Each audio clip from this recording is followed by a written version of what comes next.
wa rahmatullah. My brothers and sisters, I wanted to share something that happened with me personally. Not too long ago, I went to visit a friend of mine whose mother was dying of cancer. She had been battling cancer for about 5 years, and news came to me that she was on her last days. So I went to visit the brother, and as I sat down with him, he was explaining to me that his mother is going through that state of sakarat al-maut, conscious and unconscious, and that the cancer was really starting to spread all over. So as I sat with this friend of mine and we were talking, his eyes teared up.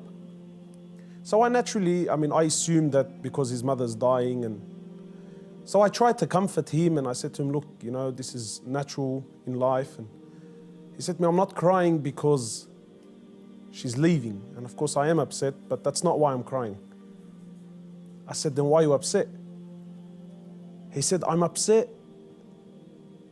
because all my life I've never thanked my mother for what she's done.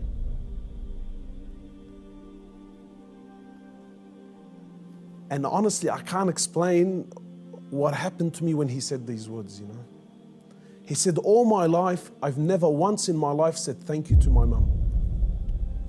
He said, and now that she's sitting in the next room and she's alive, but she's conscious and unconscious, and even if I spoke to her, she's not going to be able to understand or comprehend the words that I'm saying. And wallahi, my brothers and sisters, this really affected me.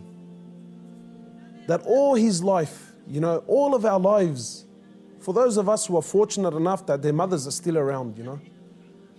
My mum has been there all my life, never failed me once, and never once have I ever come to her and just said thank you. And not one of those thank yous with some flowers, and that's a good thank you, but those really deep thank yous. You know, that thank you that if she left me now, I've told her and I've thanked her from the depths of my heart. Wallahi, my brothers and sisters, I haven't been able to forget this. That when was the last time you thanked your mother? When was the last time you showed your mother genuine appreciation for everything that she's ever done? Or are we going to be like those, or are we going to be of those who, when our mothers leave us permanently, then we will sit back and remember and start to regret that I didn't take advantage of the opportunity when I had it. You know, my brothers, in many places around the world, they celebrate this thing called Mother's Day. And it breaks my heart because in Islam, in truth, Mother's Day is every day. We don't single out one day of the year to say, oh, Mum, look, I remembered you today. But rather, we're ordered by Allah and His Prophet, more or less, to remember our mothers on a daily basis. A man came to the Prophet of Allah and he says to him, O Prophet of Allah, and many of us get this hadith wrong.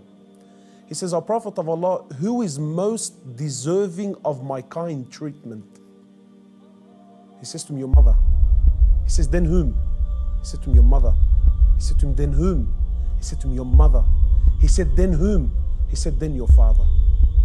Many of us, we interpret this to be love, that my mother is most deserving of my love. No, the person that is most deserving of your kind treatment, of your money, of your health, of everything that you possess, the person that is most deserving of this more than anyone, above all, is your mother, then your mother, then your mother, and then your father. My brothers and sisters, in short, many of us, we still have our mothers. Wallahi, do not be of the losers who wait until our mothers leave us permanently, only then to wish and to regret and say, you know, I wish I can go back and thank my mother. If your mother is still around, you know, run. By Allah, run to her and thank her for everything that she's done. We ask Allah subhanahu wa ta'ala to make us of those who have the best relationship with their mothers, and we ask Allah subhanahu wa ta'ala to give them Jannah.